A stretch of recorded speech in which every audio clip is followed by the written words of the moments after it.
Hello everyone and welcome back to some more Nomifactory.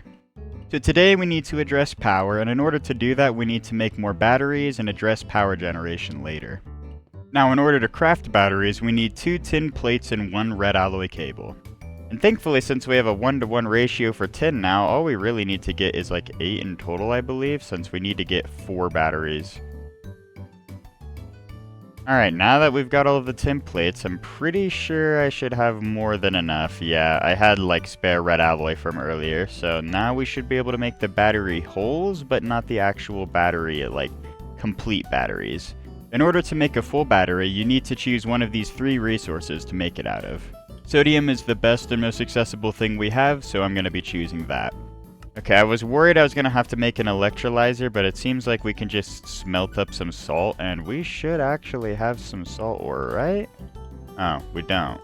Well, on the bright side, it's literally omni pennies to do that. Well, I am once again going to take the lazy route and get some omni pennies on. Is this for the recipe? Yeah. We get that, we smelt that up, and I made rock salt. There's the actual salt ore. Alright, well now we've got our sodium. All we really needed was like 8 or something in total. We really didn't need like that much, but at least we've got a bunch stockpiled for the future, I suppose. And there's our 4 small sodium batteries, which we can throw into the CEF, and now we've still got 4 amps of power, but we've got like, what, 320,000 EU like buffer? With batteries out of the way, the next problem we need to tackle is power generation. In order to improve power generation, I'm fairly certain I need to go mining again. Yeah, cause I really didn't have much of like anything left to smelt. I had like used up the very last bits. Like I have like some more limonite here, but another thing I forgot to mention last video was that I set these filters like alternating from brown and red, so that way when I like set new item conduits they don't accidentally like filter into each other machines. Before we go mining, I'd like to get some equipment, which in this case is going to be the Cobalt Armor set. When you have the full set of Cobalt Armor, it actually gives you Haste 3, so I'm definitely going to be taking that upgrade, and it's only 24 Cobalt now that we have the compressor. And that's also why I didn't make it earlier, I just wanted to have the compressor so I could get this recipe for cheap. So yeah, now we get free Haste 3. Well, I think it's time once again to go on a mining expedition.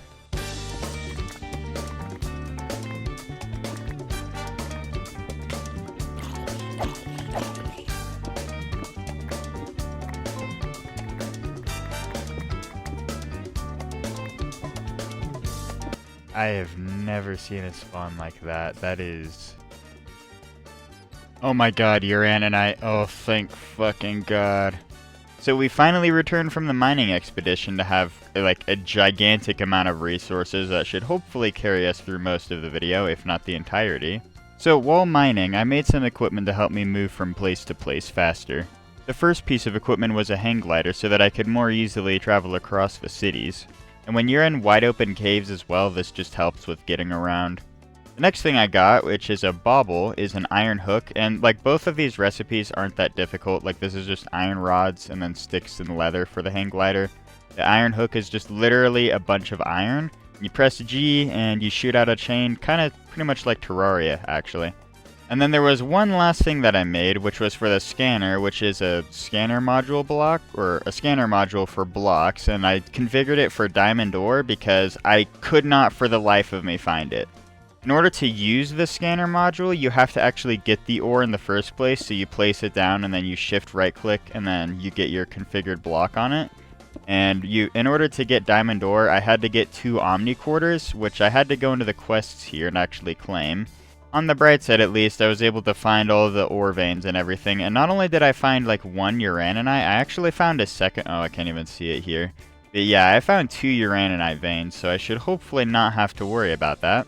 There's still a couple more machines we need to make here in the quest line, which is mainly the electrolyzer and autoclave, and there's also the fluid solidifier and extractors we need to make. I'm also hoping that I won't have to like really fix this power setup or change much of anything, so that way I can actually get better power, because once you get DML, like the simulating mob stuff from here, you can actually get a really powerful like power setup for quite a while.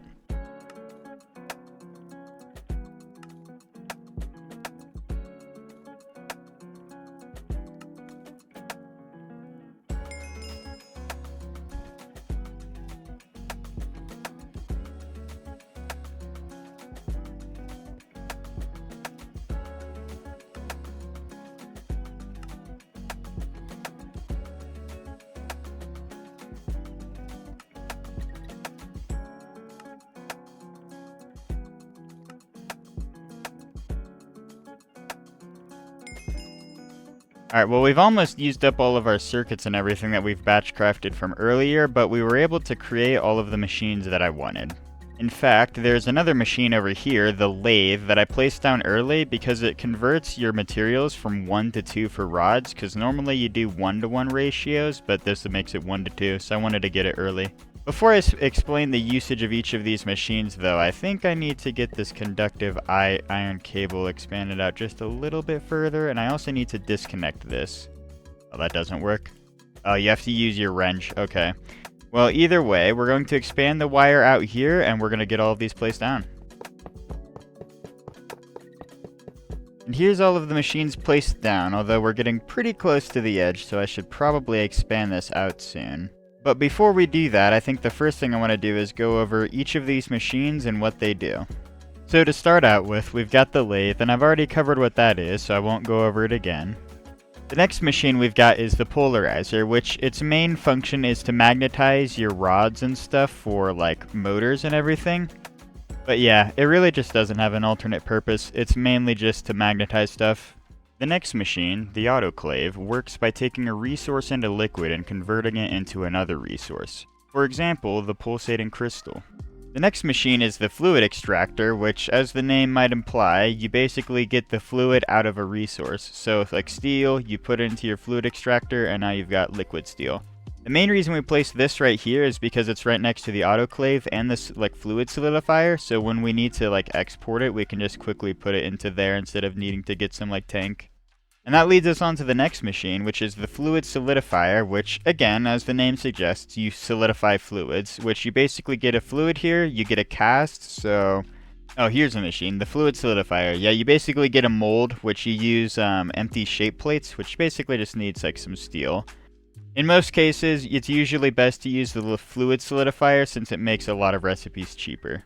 The final machine is the electrolyzer, which essentially just breaks things down into their base elements. This feature is especially helpful for clay, since you can break clay down into its base components. You can see like the chemical compounds there, like sodium, lithium, aluminum, silicon, hydrogen, and oxygen.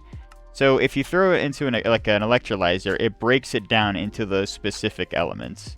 The reason why clay is so important is because it gives you aluminum here. It also gives you these other resources, which are important, and if you recall, these two were helpful for batteries, and which makes it a lot cheaper for us. But we really want this aluminum here, because the aluminum, well, that gets us into MV power, actually. Although something to notice is that it gives us the aluminum dust, but in order to get the ingot, we can't actually throw it into a normal furnace. We have to throw it into a blast furnace, which is a thing we made last episode. Also, it's aluminium, but I'm so used to calling it aluminum. Now that we've got all of these machines though, I think we should use them to actually help improve our power situation, and one of the greatest ways it can do that actually is for these kits here, the upgrade kits for the actual dynamos. You need a lot of gears for them, but thankfully the fluid solidifier is going to make that a lot cheaper. The main thing to get in order for this to work though is this mold for gears, so we're going to need to make sure to get some empty shape plates in order to do that. So the first step is to make the empty shape plate. And now with the empty shape plate, we can make our gear mold.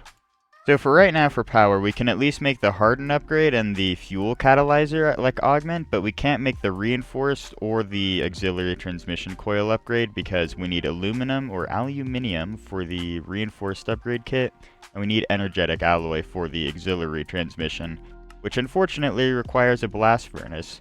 And to get energetic blend, it's just glowstone, a redstone, and a mixer, which is an entire recipe chain for later. On the bright side, I've been hammering down quite a few like wrought iron, but I'm pretty sure we still need to get, gold rods, so we need to throw that into the lathe. Alright, now that we've got our gold rods, we can make our fuel catalyzers, and we can only really make 2 right now. Okay, I need wrought iron ingots too. But we can only really make 2 right now since there's only, well, 1 slot for each of these dynamos. And there's a quest too. Unfortunately though, all these really do is just make it so these will produce more energy from like a smaller amount of fuel. So we use less steam, which isn't like the greatest ever, but it's like somewhat helpful. Since all these really do is just make it so these consume less, I think what we should do is just focus all of our power on the blast furnace there so we can actually like create the ingots necessary, because we need to make energetic alloy, and we also need to make aluminium for these like 2 crafts here. The first ingot, aluminium, we need to get a bunch of dust. In order to get that dust, we need to electrolyze a lot of clay. The very last recipe, yeah, so you like electrolyze clay dust and we'll get aluminum, and that's pretty much how we're going to be doing it, although we don't really have an easy source of clay. That's of course if you're forgetting about these gigantic cities here with a bunch of terracotta in them. If you pulverize that, you actually get clay dust from that, which I can show you right now, I believe, if, there it is. Yeah, you just pulverize it and you get clay dust from like pretty much any of the colors, so I suppose what we should really be doing is, well, mining that. We don't need like a crazy amount, just enough to like get us by. Now we macerate the terracotta. And finally, we electrolyze the clay dust. And that should also get us the components for the 1 quest, I believe, since we haven't really gotten it yet. Yeah, we needed to get the dusts from the actual electrolysis process. Alright, and there's all of the dusts, and that should also be the quest. Now that we finally have aluminum, what we should really be doing is throwing it into the blast furnace, although I really don't make enough like energy for that. And because we have the macerator running right now, I'm pretty sure we have the lathe yet. I'm still processing gold from earlier. And then, okay, it's only just those 2 right now. I could stop them and just have only the blast furnace going, but I think what I want to do is get like a decent stockpile of clay dust and like aluminum dust like built up, and then we'll actually like start like blasting it through.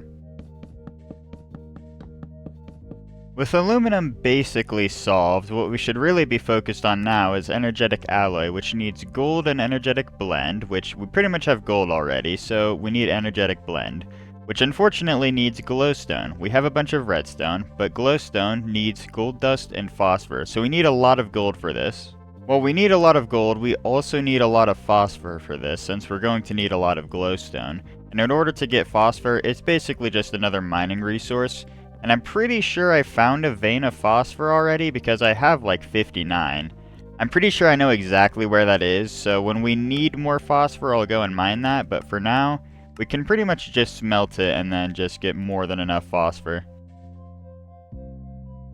Alright, we have multiple stacks, so that should be more than enough. Now we need to go and get our gold, because we need to start macerating that, and we also need a stack so we can actually get our energetic alloy. Unfortunately, we'll have to replace the terracotta for now, but it looks like we were getting low anyways. So now we have... Oh, that's actually pretty fast, thank God. I think while we've already got like a decent amount of gold already stocked up, we should just throw this into the mixer, since this will take a decent amount of time to slowly get batched up. If you don't have any phosphor on hand, you can once again use your Omni coins in order to get more, if I can find the ore yet. It's just Omni pennies, it's really not too expensive to get it. I think with 32 glowstone that should be more than enough. I think what we should do now is start swapping this over to energetic blend so we can at least get that prep to smelt. Although, we need to get... I mean, we should probably have more than enough aluminum. I've been having that batch in the background. I need to put in glowstone, not gold dust. How do you... Okay, yeah, you have 22 right now. Definitely not looking too shabby. Yeah, and the energetic blend is actually pretty quick, thankfully. So we'll just slowly get this, like, batched up, and we can get more than enough energetic alloy crafted. Which we need quite a few for this. I mean, it's literally mostly energetic alloy that we need for the actual increased power, but for the reinforced kit, that's what we needed the aluminium for. We're going to need aluminium more in the future anyways, but it's just nice to have. And now that I think about it, what we should also be having batched up is more conductive iron and also the other resource that I forgot the name of, electrum, which needed silver, I believe. We do not have a lot of silver. Well, the first resource we'll be batching up is electrum, so let's get that smelting. Turns out I already had conductive iron smelting earlier. I don't know when I was... Oh, I think I did that when I was trying to get the wires, like, made for the back here. Well, I guess we've got free conductive iron from that, pretty much. So that, like, all we really need for this now is to just actually smelt the energetic alloy, and we need to get some silver rods, so let's get those, like, processing in the background.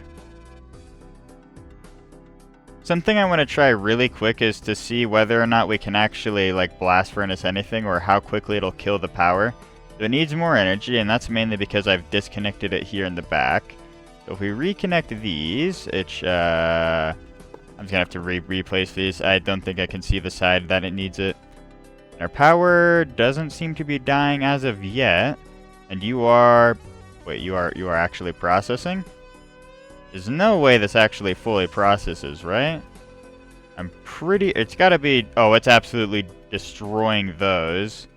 Oh, now... Yeah, now it's eating into those buffers. Yeah, I was like, there's no way this actually, like, gets to use all of this. Well, I think we get to make one energetic alloy. Maybe. And then there's no way our power is gonna support anything more than that. So yeah, I think this perfectly demonstrates that we really need more power. And here's our first energetic alloy. That might be a quest? It is a quest. Nice. Well, it seems like we're just going to be waiting for everything to batchcraft for now. Oh, I just realized that there are enemies in my sugarcane farms. I was like, man, why do I keep hearing like random ass noises? Huh. I just love power problems. On the bright side though, we were at least able to get 23 aluminum. I think while we let the power buffer up, I'll show you what I've changed around the place, which is mainly just adding more platforms. I've been wanting to get more space so that way when we actually get like more power tiers, there's actually room to expand. And we've also just needed to place a platform back here because of the whole sugarcane thing here. I've really wanted to do it for a while, but I've just been too lazy. So while this charges up, I just remembered that there's actually another alloy we need, which is electrical steel, and we need that for the harden upgrade kit here. And in order to get that, we need steel and silicon, which we should actually have a decent amount of that batched up over here, which we do. So we'll need to cook up 27 ingots worth of electrical steel in order to get the blocks needed. And while that cooks up, I figure what we should also work on next is actually getting some of the gears crafted for both upgrade kits actually, but we'll start out with the harden upgrade, which is Invar gears. And just like that, it's only taken 4 ingots for 1 gear, as opposed to what would have been around 6 or 5 ingots if we did the normal recipe. For now though, we can at least make enough gears for 1 upgrade kit, but we're definitely going to need more Invar. Our electrical steel finally finishes up, and that should be a quest, I assume.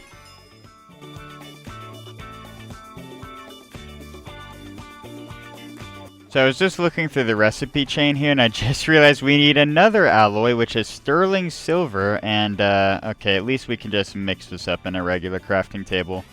Unfortunately, though, it needs silver, but we really don't have a lot of that. We have 8. We can at least make, like, 1, like, batch of sterling silver. We shouldn't need that much, right? Yeah. Well, here's our first batch of sterling silver. I don't know how many times we'll be making this, but at least we've got that. How much power do you need to craft? 120. Eesh, man. And in the meantime, we've finally gotten all of the gears we need, so that's almost everything. So for now, what we can craft at least is those hardened upgrade kits. I don't think it'll do much for our power. Maybe it will, maybe it won't, but I'll get those crafted. And we can at least make a couple conductive iron, like, blocks. Oh, and that's a quest too. So let's get all of these upgraded. And it actually does increase the power output. Oh, thank God. Well, on the bright side, just from upgrading that, we should be able to power this actually now, right? I pray? I mean, it might just absolutely demolish my power again, but I can dream. Okay, it doesn't seem to be demolishing it nearly as quickly, though. Not only that, but we have something else running at the same time. Well, if anything, I think I'll let the alloy smelter turn off and start smelting up the aluminium I've got stockpiled. Once we've got a few more ingots, we can get the blocks to make the upgrades for our steam dynamos so we can get even more power generation. Alright, and there's the 27th aluminium ingot. We should be able to make all of the blocks for the, whatchamacallit kits now? Yeah. And now we've got reinforced kits to upgrade these as well. Oh, and there's another quest too. So all in all, these now produce 400 RF a tick with all of these upgrades. Although it does definitely consume a lot more sugarcane. I think if anything, what I'm going to try to do is see if if putting these fuel catalyzers on this helps whatsoever.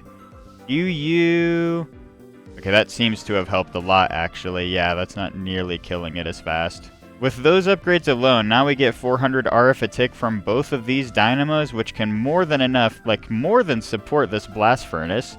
And we've got like all of the stuff like pretty much prepared to upgrade this even further, so once we've got the room in the blast furnace, I think I also want to get these upgrades to get even more RF output. Thankfully, now that we have all of the RF output, though, we can finally start actually focusing on other quests, which I want to start getting to DML, which is over here, which we're going to need dark steel in order to get towards, and we're also going to need this pulsating mesh. Before we do that, though, we've got to make a quick detour to power once again. So we're not making enough water for the boiler dynamo here, so we need to upgrade this infinite water source, and in order to do that, we need to make a shit ton more of these, 7 to be precise. Alternatively, now that I think about it, there's actually a quest for an Endervore, yeah, so we can actually make this instead, which has a lot better of an infinite water source. It's not nearly infinite, but it's definitely better. Do we even have enough fused quartz for that? No, we do not. Alright, well now it's time to craft the Endervore, which just needs a cauldron, and now we actually make it with the, the fused quartz here. And in order to actually get the infinite water, you can't, oh, and there's another quest right there. And in order to actually get the infinite water from this, you need to either get a bucket of water, or we can just do this and slowly get it, like, filled up. You know, getting a bucket would probably be faster. Oh, well it turns out I actually do have a water bucket in my satchel, so we'll just do that, and there we go. Now we've got the infinite water, and I'll just take yet another bucket out so I can put that back in my inventory. And we'll just, like, pipe this in with some pressurized fluid conduits. And I don't know why I activated the redstone on that side, but with that, we've got a lot more water being pumped into the boiler here. With that out of the way, though, we can finally go back to our pulsating mesh here, which needed carbon mesh, which needs coal or carbon itself. So I'm going to be using the coal recipe for the carbon mesh, and in order to get string, we're going to be using plant fibers, which in order to get that, it's just saplings and a sword and a crafting table. And then you just combine these two, and now you get a shit ton of string from that. And then we'll go macerate our coal. And now with the string and coal, we can combine them to get our carbon mesh. While this smelts in the background, what we also need to get is more pulsating dust, since I don't think we have much remaining. We have, yeah, literally none that I can see, actually. I would rather go mining later, to be honest with you, so I think what I'm going to do is just use some of these Omni Nickels to get some more uraninite. Alright, and there's the pulsating dust that we smelted up, and we should, yeah, we have only 16 because it pretty much uses 4 string for every 1 coal, if I recall correctly, yeah. So we don't get much from it, but it uses 4 pulsating dust for every pulsating mesh we want to make, so it works out in the end. And just like that, we get our first pulsating mesh. The next thing that we need to work on is dark steel, which is just steel and obsidian in an alloy smelter, which we should have some obsidian, but I don't think we have a lot, to be honest with you. We literally have 1. Well, if anything, I think a stack of obsidian is more than enough, so now we can finally make some dark steel, and it was 12 for the quest, but I think I want to make at least 32 just in case.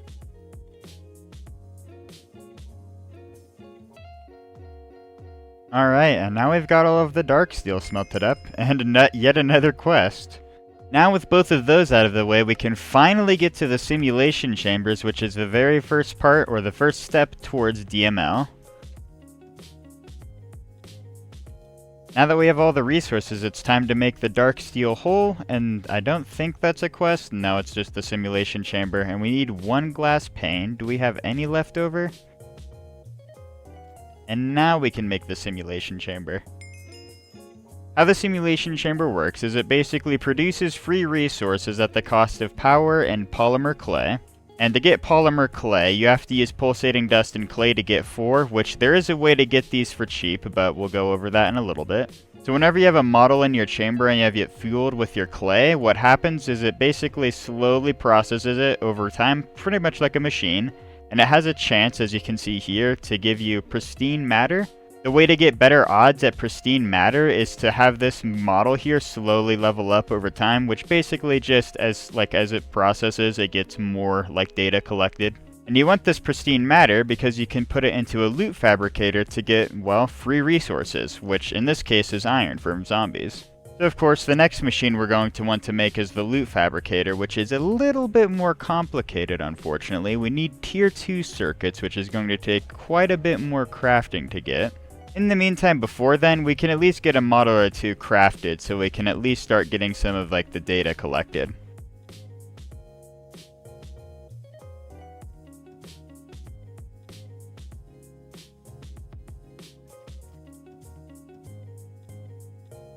Now that we've got a zombie model and some clay, I can finally properly show off how this thing works. So the first thing to keep in mind is that you need to plug this into actual RF power and not your EU power. It takes RF. The next thing is to place your model into the left slot here, and then you can actually see all of the information about it. And then you'll place your polymer clay right here on the right, and then it'll get consumed. It'll start slowly processing it, as you can see in the bottom right, and then once it's done, you'll get your overworldian matter, and a chance for the pristine matter. Let's take our overworldian matter out for the quest. I think expanding our DML setup is just going to have to be a task for next episode, especially considering the fact we need a tier 2 circuit. That's just not happening today. Well, thank you all so much for watching this video. Hopefully next time things go just as smoothly, and until then, I'll see you next one.